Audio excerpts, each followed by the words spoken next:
Hello সুপ্রিয় দর্শক, আসসালামু আলাইকুম। আপনারা দেখতে পাচ্ছেন আমার কৃষি জমিতে অনেকগুলো খড় পোড়ানো হচ্ছে। এটি আসলে দুঃখের খড় পোড়ানো বলতে পারেন, আবার কেউ কেউ সুখের খড় পোড়ানো বলতে পারেন।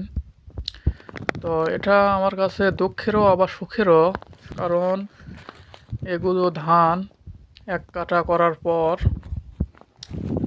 আবার এগুলো গোড়া কাজের লোকেরা রেখে এসেছিল, পানি ছিল জমিতে, সেই জন্য পরে এগুলোকে আমি কাঁচি দিয়ে গোড়াগুলো কেটে রোদে শুকাতে দিয়েছিলাম, দেখতে পাচ্ছেন। তো শুকানোর পর এগুলোকে বাড়ি থেকে ম্যাচ নিয়ে গিয়ে হাত দিয়ে ঠিক করে খেরের গোড়াগুলোতে আগুন লেগে দিয়েছিলাম। তো আগুন, রোদের মধ্যে প্রচণ্ড তাপ ছিল, আমার একটু ক্ষতিও হয়েছিল। আমার শরীরে প্রায় আগুনের তাপ এমন নিমো করছিল যা বলে শেষ করা যাবে না।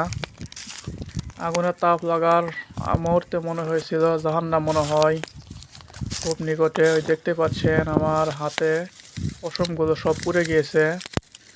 মানে এই ঠিপ থেকে ওই ঠিপে আগুন পার করার জন্য বাতাসের মাধ্যমে আগুন আমার হাতে এসে পড়েছিল।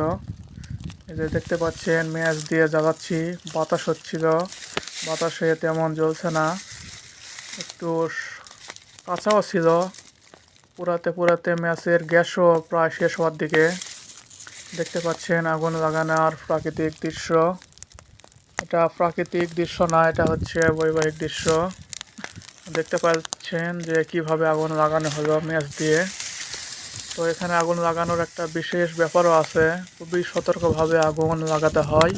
দেখুন, এই যে দেখেন, এইভাবে আমি এক টিপ থেকে আরেক টিপে নিয়ে যাচ্ছিলাম। ঠিক সেই সময়ই আমার হাতে এমন আঁচ লেগেছিল, আমার এই ডান হাতের পশম পুড়ে গিয়েছিল। তো ম্যাচের গ্যাস শেষ হওয়ার পর আমাকে এইরকম করতে হয়েছে।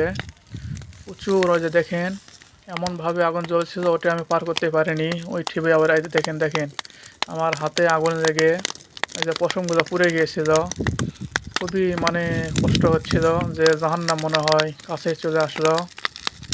তো করার কিছু নেই, একলাই মানুষ, দেখারও কেউ নেই, শোনারও কেউ নেই, নিজের কাজ নিজেকেই করতে হয়। যেটুকু পারি সেটুকুই করব, না পারলে কিছু কৃষি মানুষ দিয়ে করে নিতে হবে, শ্রমিক দিয়ে। এটাই হচ্ছে আমাদের কাজ।